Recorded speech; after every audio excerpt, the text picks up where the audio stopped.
Hey everybody, welcome to another edition of The Daily. It's Monday, September 19th, here with Jason Skeeney. I'm Nick Fershaw, and Jay, let's look back at some of the biggest storylines in MLS over the weekend, and a big one, that number 10 playoff spot in MLS. It actually changed hands 3 times over the weekend, and right now it belongs to the New York Red Bulls. A big 1-0 win over FC Dallas. They had some guys out, they had some guys back. How'd they do it? Yeah, I think the guys that were out for FC Dallas hurt the most, and that was Breck Shea and Marvin Chavez. Really hurt their attack. Maicon Santos was on his own up there. But for New York, they got back Frank Rust in goal and also Luke Rogers up top. Rust was huge, making big saves in the back, and Rogers scored the 1 goal that they needed to get the victory. They did it without Henry and Marquez on the field and plenty of other guys who were missing, and it was their first win since July 6th. This gets them that 10th spot in the playoffs for now. And just their 2nd win on the road this season for the New York Red Bulls. Let's talk a little bit about the team who had that 10th playoff spot in hand when the weekend started. That's DC United. After a big win over Chivas USA last weekend, they went up to Seattle, unable to get a win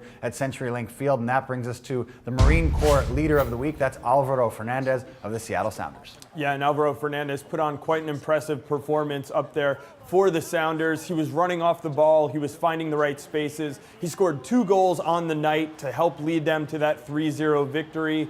And if you look at his performance, he really is helping them keep pace with the LA Galaxy in the Western Conference. Obviously, the Galaxy have been one of the hottest teams all year in MLS. Check back each Monday for the next month as we continue celebrating Latino values and the Marines who live by them. And for the Seattle Sounders, another big storyline out of this one, and that's the health of Mauro Rosales. He had 2 assists in that big win for the Sounders, but a late knee injury sustained after a tackle by Daniel Woolard. We're going to find out on Monday the extent of the injury, but yeah, you mentioned the Galaxy atop that Shield race. Mauro Rosales, his health, how important is it going to be if the Sounders can keep pace? Yeah, Mauro Rosales has been the spark in the Seattle attack all season since Steve Zakuani went down with an injury. He's been huge for them. It would be a great blow. They do have depth in the midfield, but no one who really pulls the strings like Rosales does. He puts everyone else in good positions in the attack, so I think this would be a huge loss for them if this is a serious injury. Well, the Galaxy and the Sounders atop the Western Conference, one other team chasing them from behind, Real Salt Lake, a big 1-0 win over Sporting Kansas City. That bumps them up from 4th to 3rd over FC Dallas.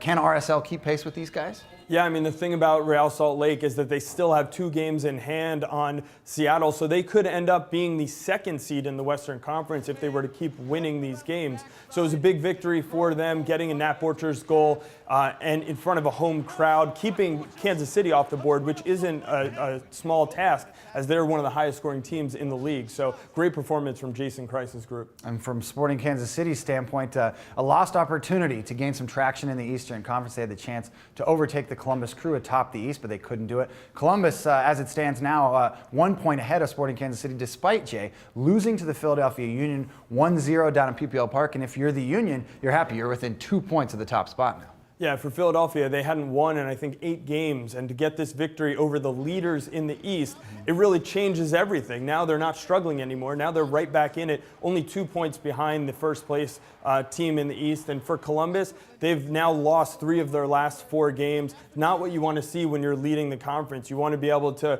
stretch your lead, especially as Kansas City fails to get results. But they haven't done it. Now you're tighter up top in the Eastern Conference. It's anyone's game when it comes to 1st through 4th place, really. And whenever you talk about the Philadelphia Union, you got to talk about that talented youth that they have. We saw Zach Pfeffer actually get to start, the 16-year-old midfielder. We also saw Roger Torres with the assist to Sebastian Letou, and that brings us to our 24 under 24 series, exclusive here on MLSsoccer.com. You're going to find out number 5 on Monday, but we saw a lot of talented players, including Freddie Adu of the Philadelphia Union last week. Who stuck out for you? Yeah, well, Freddie Adu not making the top 5 maybe sticks out. I know he's a player that a lot of people are high on.